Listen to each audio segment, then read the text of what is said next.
So I'm going to switch to English. I'm very glad to have our collaborators from Land Life here, Kat and Megan. Welcome. I'm just gonna give a brief introduction about you guys. Megan Hertel, she joined Land Life as a North American Regional Director in March 2022.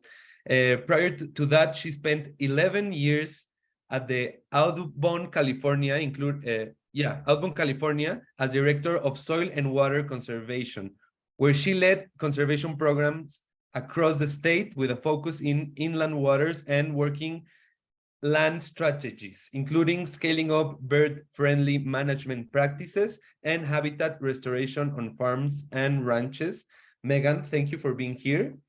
And we also have here with us Kat Milligan. She's is a land life communication and public relation manager. She has been working for the company since 2021 and has keen interest in storytelling and how it plays an essential role in climate action. I think that's super important for us, for organizations that are advocating to preserve the environment, to do sustainability. What else? She's responsible for the company's messaging, public relations, events, and copywriting.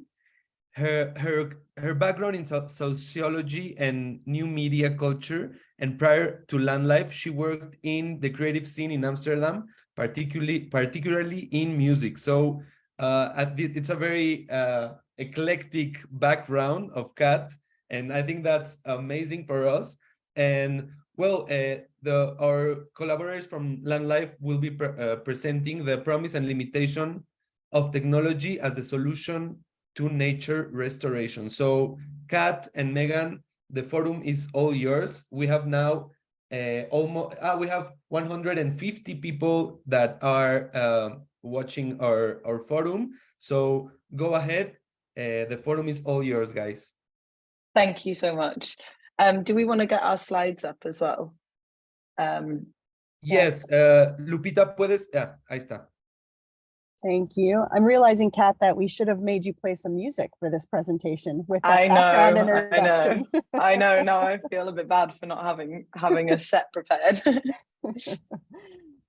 Well, I first want to thank you so much for having us. Like, we're really excited to be able to talk about the promises and limitations of technology as a solution for nature restoration. Like you already introduced, both Megan and I work for Land Life, which is a nature restoration company founded at the intersection of science, technology, and impact. And I wanted to introduce myself, but I feel like you did a much better job of introducing me than I possibly could. But yeah, I do the PR and communication, so I get to write all the exciting stories and basically tell people externally about the impact that we create. For this session, I'm actually going to interview Megan, so we can discuss technology and how it can positively impact reforestation efforts. And we're going to highlight examples of Land Life's work in the sector, as well as discussing some of the limitations that come with technology. So Megan, I wanted to ask you to introduce yourself, but again, I feel like that job has been done. So maybe you can just explain what the general company mission is. Great, absolutely. And Gabrielle, thank you again for the opportunity to be here and to present to everybody that's joining virtually. We're really thrilled, although we would love to be in Mexico City instead of Sacramento, California, and Amsterdam. We're still very excited to be here. Yes. So like Kat said, Land Life is a nature restoration company. Our mission is to help restore the 2 billion hectares of degraded land worldwide. And we do that with a real focus on nature and ecosystem restoration, and always in partnership and trying to lift up local communities and local landowners. And so you may be asking, well, what is a nature restoration company? Why are we talking about the promises and limitations of technology? Well, to tell you why, I'm going to go back 9 years to sort of our origin story as a company. We actually started as a pure technology company. So we were creating in the ground, in field technology to help the survivorship of trees when they were planted. But what we realized is if our mission is actually to restore degraded land, it wasn't enough to just create technology. We actually needed to go out into the field and use that technology. So about 5 years ago, we became an end-to-end reforestation company, but we still bring technology to touch down on every piece of the reforestation pipeline, from finding the land to planting the trees, to monitoring and learning from the results. And so I love working for Land Life because I actually get to go out in the field and use the technology and beat it up a little bit and find out what works and what doesn't work. But really that technology ethos continues to be at the heart of what we do. So we're really excited to be here to talk a little bit about some of the technology we've developed in-house as part of that work, as well as what we're seeing in the field that we think is very exciting, and some of the things we don't want to see get lost in the process with the focus on technology. Yeah, exactly. So like Megan just said, at Land Life, we develop technology in-house throughout the entire nature restoration process. So we truly believe that to restore land in the best way possible and at scale, that technology is a vital tool, basically. And the design phase is essential for us for identifying land that is suitable for nature restoration, and also ensuring that a project is planned correctly, so that we can ensure that we have the right tree, the right species, and maximize our impact, basically. Megan, could you explain a little bit about the tech that we use in the design phase and why that's so important for the success of our projects? Yep, and I've actually got a slide that demonstrates a little bit of the tech we use when we're thinking about where we want to plant and how we want to go about designing a project. I think all of us this year, probably more than any other year, are just really aware of how urgent it is for us to be working on nature-based solutions to climate. I think we've all seen the wildfires, the floods, the extreme storm events, the loss of biodiversity. All of this is really hard to see in the news. But by working with technology, we can increase the pace and scale that we're doing restoration and nature-based solutions so that we can help combat and address some of these issues. So a couple of the tools, the technology and tools that Land Life has created to help us increase pace and scale is, first of all, our smart analysis engine. So this is what you see in the middle of the screen, running through a little bit of a projection of how we use the tool. And basically what this allows us to do is, from a remote location, really zoom into a potential reforestation or nature restoration site and analyze that site from a wide variety of variables. So it's pulling in all kinds of layers, everything from soil characteristics to climate projections to what vegetation was there historically, even what risks we think will be there in the future. And it allows us to decide if a site is really what we need to be looking at for reforestation. And then once we've decided a site is really ready for us to come back in and do nature restoration, this smart analysis engine also helps us think about what is the right design for that site. Right? The famous saying is the right tree in the right place in the right time. Well, this type of technology allows us to do all of that decision making remotely. Now, we always take this information and we work with local partners on the ground to ground truth it and to add their local expertise. But this level of analysis allows us to look across large landscapes quickly and make really good scientific decisions about what nature needs in a specific place. The other technology I'll just quickly highlight that we created internally is our carbon capture and nature impact projection model. It's a bit of a mouthful, but that is because it does a lot. So this actually allows us to look at a specific design in a place and project out how much carbon we expect for that reforestation to sequester over the course of time. Now, this is important because it allows us to engage in carbon markets and unlock carbon funding to go to these projects and really increase how much we're doing them and how quickly we are doing them. And what I love about this model is that we can apply it anywhere in the globe. So it's globally consistent, but it's also very locally accurate. We're running this model hundreds of times for each specific site we work at, using the species we're using in that site and published data about those species. So it's very, very accurate and very consistent across the globe. Thank you for explaining that. You explained it really well. At Land Life, we also use technology in both our planting and monitoring phases. So maybe it's also nice to explain those in equal detail, Megan. Absolutely. And I think I'll try to not do more detail on this, but honestly, this is one of the coolest parts of what Land Life does. And so I get very excited talking about how we're using technology in planting. So we started this conversation with a little bit of Land Life history and origin story about how we created technology in the field to improve the success of trees.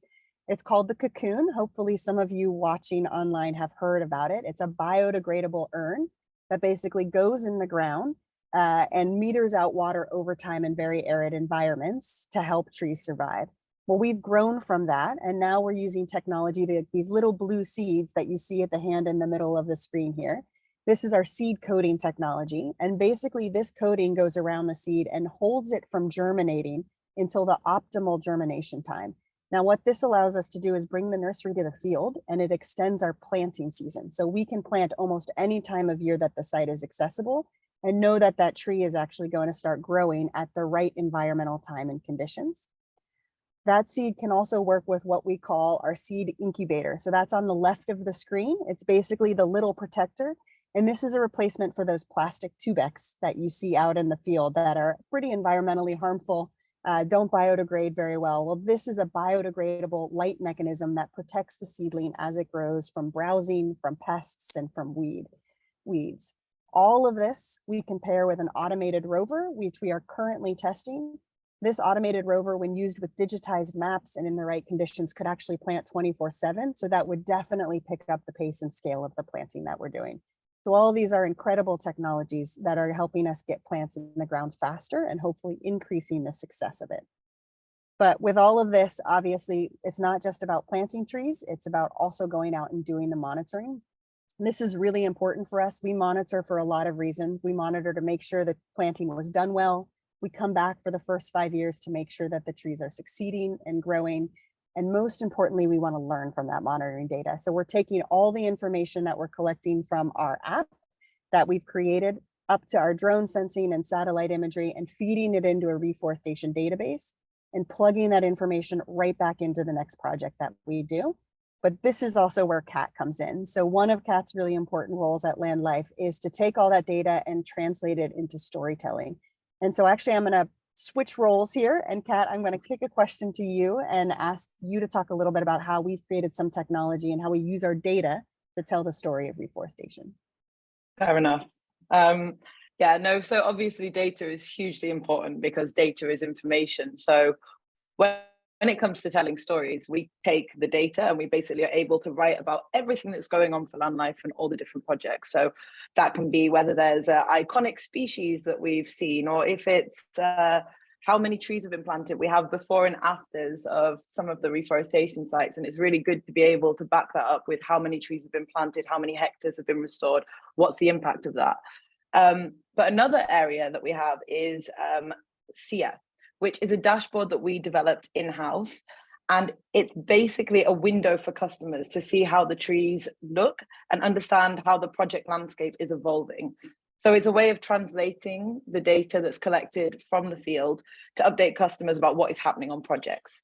So SIA informs them about how many trees were planted, which species were planted, how we use tech to plant those trees, and what is the expected impact from both a climate and biodiversity perspective.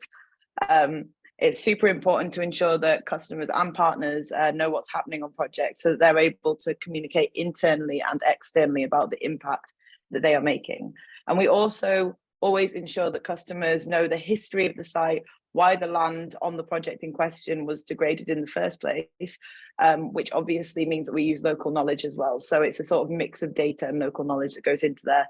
And it's really nice because we get to show the customers pictures and basically update them on what's happening on the sites, and also the same with partners. So that's a really exciting part of our monitoring technology, which is definitely used for storytelling and communication purposes.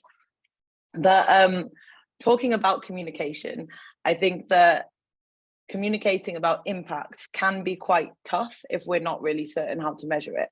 And when it comes to climate, we can measure how many tons of carbon are sequestered, which makes a standardized measurement possible.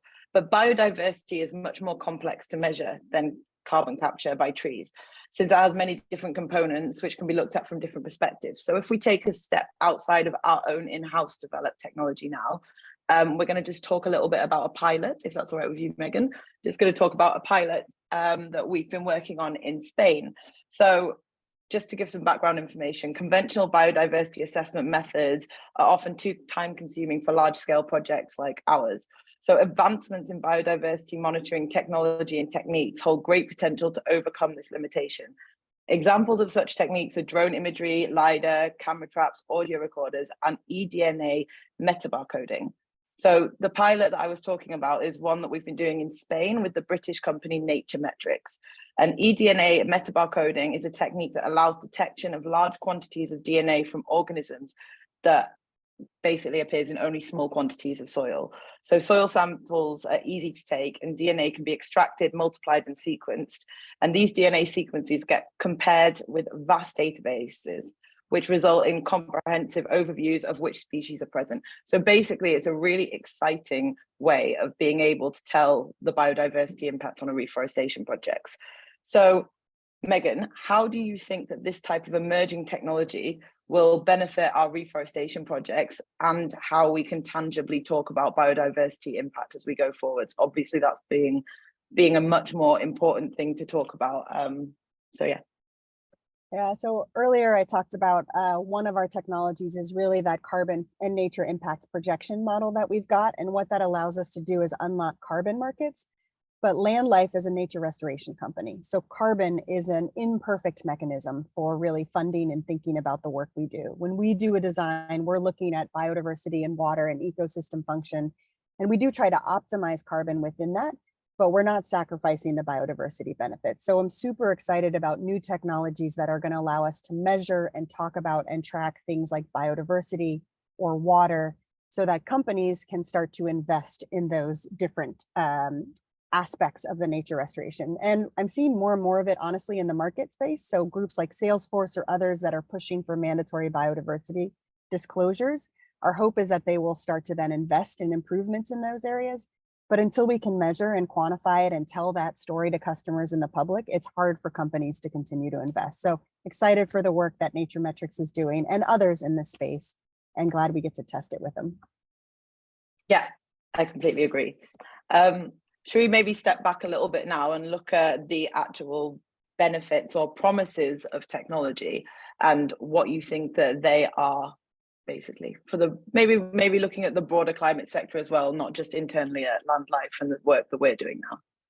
Yeah, when I think about the promise of technology, I mean, first of all, watching some of the sessions from this conference and this gathering has been super inspiring. And I almost wanted to rewrite my thoughts on this, but I realized I was going to go on too long just because there's so many interesting technologies that have been talked about over the last day and a half. But I think about the promise of technology really in three buckets when it comes to nature restoration. The first is it's really going to help us choose the right locations. And that is so incredibly important. So not just, the exact spot we're working, but starting to understand how what we do in one location impacts the broader landscape around it from an ecosystem function, and helping us think about what we're putting on the ground and making sure we're learning and improving as we go. I'm always surprised at how much we still have to learn about ecological function and ecological systems. And things like AI and technology are really going to open up a whole new world and allowing us to analyze the data we've been collecting and do our work better. The second bucket is helping us get to scale. It's things like that automated rover we're working on, or drone seeding, right? Some really cool technologies that are going to help us access locations that are hard to get to or speed up the work. And the third one is the section you answered, Kat, and that's telling the story. Not everyone has the opportunity to go to, say, our Monarch project in Mexico and see the monarchs and the importance of the trees, but they can through virtual reality and through storytelling and other technology. So that's where I see the promise for the work that we do. Yeah, I completely agree with you, to be honest. And I think that on the other side, tech is often hailed as the answer to all of our climate issues, but there are some aspects of restoration that tech simply can't replace. And I'll let you explain what they are, Meghan. But from your own experience, what would you say are the limitations of tech when it comes to a solution for nature?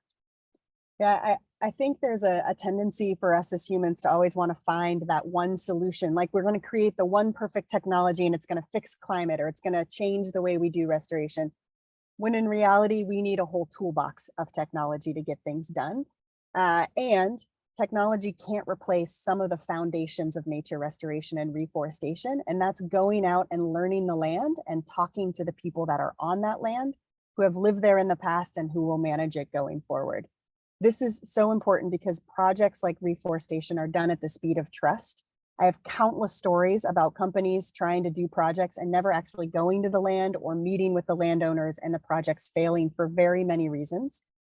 So I would just say one of the limitations of tech is that we need to continue to advance it, but not leave behind that very much human element that goes into restoring land, being out there, understanding how it's working, bringing all the science and technology, but pairing that with local expertise and wisdom and inclusion and buy-in from the people that are on the ground.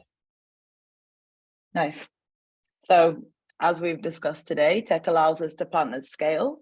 It's a fantastic and vital tool to have in our toolbox, but it cannot replace human connection, relationships, and local knowledge. So we've covered how we use technology at land life, how we think technology will help in specific areas such as biodiversity impact measurement, and what we believe the promises and limitations of technology are when it comes to nature restoration. So I've been able to interview Meghan for all this time. I wonder if I see that we're a bit over on time, but if there are any questions, then we're open to them. Amazing, Meghan and Kat. I think that this presentation was like with a lot of information, but also I think that the amazing thing about land life is the storytelling and like how we connect restoration and sustainability with a nice story to tell to tell to the people. And well, I have one question for you guys. I think that you already said it, but I want to get like a deeper thought on this, on how we can connect the local communities or the local knowledge or even the traditional knowledge of restoration, which is very valuable. And most of the global South has this kind of traditional or ancestral knowledge to do restoration, and how we can combine it with high-tech technology such as land life tools. So my question is, if you guys in land life have any kind of project or an example of project that can combine like local knowledge or traditional knowledge and these modern AI tools and modern technology for restoration. Yeah, Kat, do you want me to take this one, or did you want to? Yeah, no, I think you can take this one. Yeah, so, while Land Life is a global company, we always act locally, right? So we bring global technology and global information, but we always have an on-the-ground partner that we see as an equal partner in the conversation. So a great example of the work that we would do is, say we're working with an indigenous group, we will do the remote sensing that we talked about, the carbon projections, and then we actually go with the potential design and sit down across a table from them and say, hey, this is what the satellites show. What have you seen on this land? What has worked in the past? What do you want to see in the future? What's important for you in this place and location? And then we adjust our design based on that input, because technology can give you a lot of answers, but it can't give you all of the answers. And so being able to have that back and forth dialogue with local partners as an equal participant in the process is really important for us. And then we will do a design that is based on that. So for example, in Colorado, there is a really big concern about fire return interval. So we came up with a design that actually was a higher density than a lot of the local land managers and owners were comfortable with. And so we actually lowered the density of that design and changed the planting slightly to be much more fire resilient based on local knowledge, adding our technology on top of it. So that's really an example of how we would partner together. Another one is adding on projects that maybe aren't part of the reforestation, but that the local community wants. So we just completed a planting of cultural significance up in Canada, working with village elders and local youth to plant some culturally significant plants, not part of our reforestation project, but an important for them. And they had identified that they wanted that to be part of our overall collaboration. So we always try to do additional projects like that as well. Yeah. All right, thank you, Meghan. I think that this part of the co-creation of knowledge between like very specific high-tech information and local knowledge, I think that it's super important for companies, for organizations that are prompting or enhancing biological restoration. And I think that the connection, as I said, between the storytelling and the restoration is amazing. We have one more question from our audience. It's from Tanya Panti. I think that it's a little bit broad, but I think that you can handle it. The question is, has this tool been linked to the development of carbon capture projects focused on restoration? If so, what is the status of the project, under which standards? I think that he's meaning of what kind of standards you use. Yeah. Yep. So last year, Land Life planted about 3.5 million trees worldwide. So we have projects in Australia, Spain, US, Mexico, Canada. So there are multiple projects being moved through. Vera is the third-party certifier that we use for the most part. We are open to working with other certifiers, but we use them for several reasons, including the very large buffer pool that they've got, and their really rigorous standards. So I think I answered her question on that one.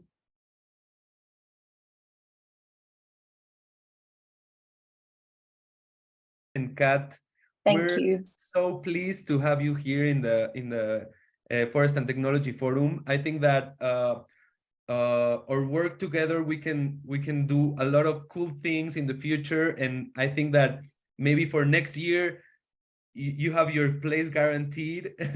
Thank you. We're very excited to have you here, and thank you very much for the space, for the presentation, for the information.